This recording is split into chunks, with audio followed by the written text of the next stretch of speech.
হিন্দুদের পুজোয় যদি তারা প্রসাদ পায়, সেটা কোনো মুসলমানকে দেয়, সেটা আমরা খেতে পারবো কি না? এই প্রশ্নের উত্তর হলো যে পুজো উপলক্ষে অথবা অন্য ধর্মের মানুষের কোনো ধর্মীয় উৎসব উপলক্ষে কোনো খাবার যদি আপনাকে দেয়, সাধারণ খাবার, তাহলে সেটা খাওয়া আপনার জন্য জায়েজ। সাধারণ খাবার দিলে সেটা খাওয়া আপনার জন্য জায়েজ আছে।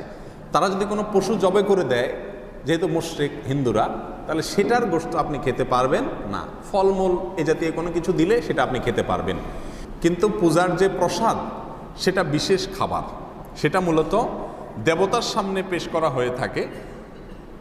তাদের ধারণা এবং বিশ্বাস হলো যে দেবতা এটা তার উচ্ছিষ্ট রেখেছেন, এটাতে বরকত আছে। তারপরে সেখান থেকে এনে তারা তার সামনে থেকে এনে নিজেরা ভাগ বটরা করে নিয়ে যায়। তো এইরকম উদ্দেশ্য যেহেতু সেখানে আছে, এই জন্য পুজোর প্রসাদটা খাওয়া জায়েজ হবে না, কারণ ওটার পিছনে একটা বাজে আকীদা এবং বিশ্বাস আছে। আর এমনিতে সাধারণ খাবার যদি তারা দেয়, তাদের পুজো উপলক্ষে খেতে পারেন। আলী রাদিয়াল্লাহু তাআলা আনহুর কাছে নাইরোজ উপলক্ষে, নাইরোজ মানে হলো মূলত নববর্ষ, অগ্নিপূজকদের ধর্মীয় উৎসবের দিন উপলক্ষে হাদিয়া পাঠানো হয়েছে, তিনি সেটাকে অ্যাকসেপ্ট করেছেন।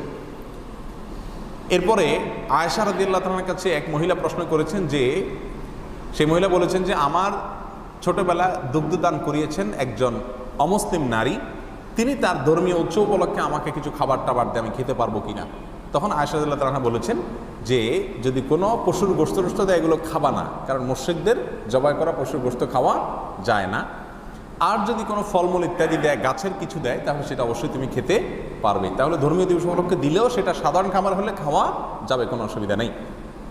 আবু বারজা রাদিয়াল্লাহু তাআলা আনহু, তার প্রতিবেশী অগ্নিপূজক ছিল, কিছু অগ্নিপূজক ছিলেন। তিনি তার পরিবারের লোকদেরকে বলতেন যে তাদের উৎসব উপলক্ষে যদি কোনো খাবার টাবার দেয়, তোমরা খেতে পারো, যদি ফলমূল জাতীয় হয় অথবা এমন কিছু হয় যেটা গোশত জাতীয় না, বা গোশত তারা জবাই করেছে এমন কোনো পশুর গোশত যদি না হয়, তাহলে সেটা তোমরা খেতে পারো। কারণ সে পশু যে জবাই করে, সেটা কার নামে জবাই করে? তাদের প্রতিমার নামে, দেবতার নামে তারা জবাই করে। তাদের নামে জবাই করা পশুর গোশত খাওয়া যেরকম হারাম, প্রসাদ যে খাবারটা তাদের দেবতার উদ্দেশ্যে উৎসর্গ করে, সেটা আবার বরকতের উদ্দেশ্যে এনে তারা খায়, বন্টন করে, সেটা খাওয়া আমাদের জন্য কি হবে না? জায়েজ হবে না। তাহলে সাধারণ যে খাবারগুলো আছে তাদের উৎসবের দিনও যদি তারা দেয়, এটা আপনি নিতে পারেন, কিন্তু উৎসব উপলক্ষে আপনি তাদেরকে কোনো বিশেষ কিছু দিতে যাবেন না, কারণ দেওয়ার মানে হলো তার শিরটাকে কি করা? সমর্থন এবং প্রমোট করা। মুসলিমকে স্বতন্ত্র সংস্কৃতি ইসলাম দিয়েছে, সেটাকে ধারণ করতে হবে এবং হেফাজত করতে হবে। আল্লাহ তাআলা আমাদেরকে বোঝার তৌফিক দান করুন।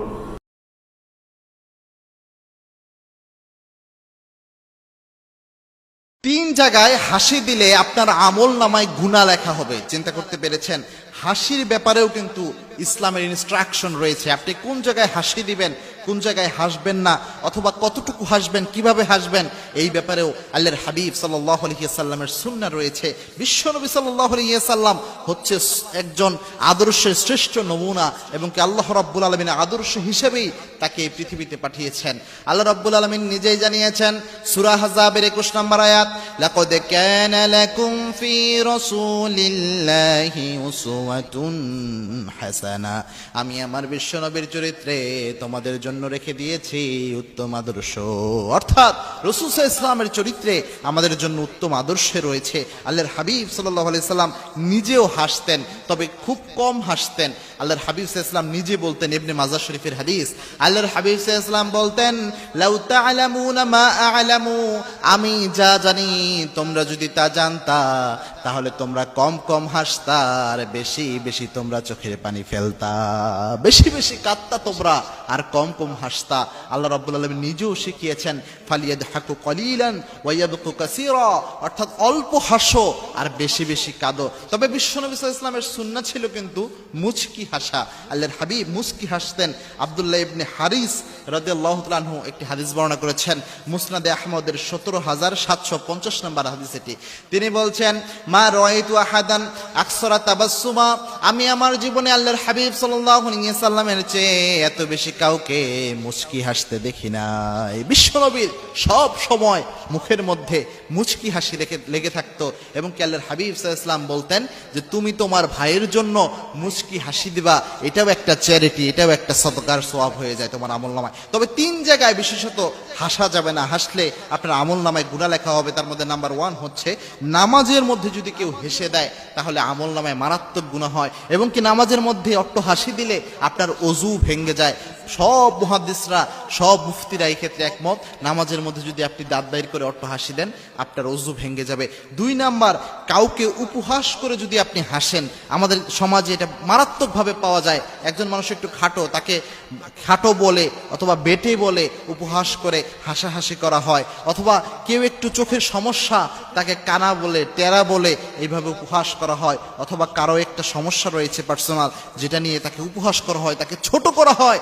এরকম কোনো কিছু নিয়ে যদি কাউকে উপহাস করা হয় তাহলেও আপনার আমল নামায় গুনাহ লেখা হবে। এবং কি এটা খুব মারাত্মক, অনেক ক্ষেত্রে, অনেক মা বোনদের ক্ষেত্রে এটা হয় যে একজনের যদি একটু গায়ের রং কালো হয়, একটু দেখতে সুন্দর বেশি না হয়, অনেকেই এটাকে খুব নেগেটিভ ভাবে এই জিনিসটা উপস্থাপন করে। এটা মারাত্মক একটা গুনাহ, আল্লাহ রাব্বুল আলামিন যেটাকে নিষেধ করেছেন। 3 নাম্বার হচ্ছে কোনো ইবাদতকে নিয়ে যদি আপনি হাসি ঠাট্টা করেন। দেখবেন বর্তমান সমাজের অনেক যুবক রয়েছে যারা ভিডিও মেকিং করে, এবং কি নামাজের বিভিন্ন ভিডিও মেকিং করে, যখন নামাজ পড়তেছে বন্ধুর সাথে দুষ্টামি করতেছে, এরকম বহু ভিডিও, হাসাহাসিমূলক ভিডিও তৈরি করে। এরকম কোনো কিছু যদি আপনি করেন, কোনো ইবাদতকে নিয়ে হাসির অবস্থা তৈরি করে ফেলেন, আল্লাহর কসম করে বলতে পারে আপনার ঈমানও চলে যেতে পারে। এবং এই অপরাধ যদি আপনার মধ্যে থাকে, আল্লাহ রাব্বুল আলামিন আপনার আমল নামায় মারাত্মক গুনাহ উঠিয়ে দিবেন।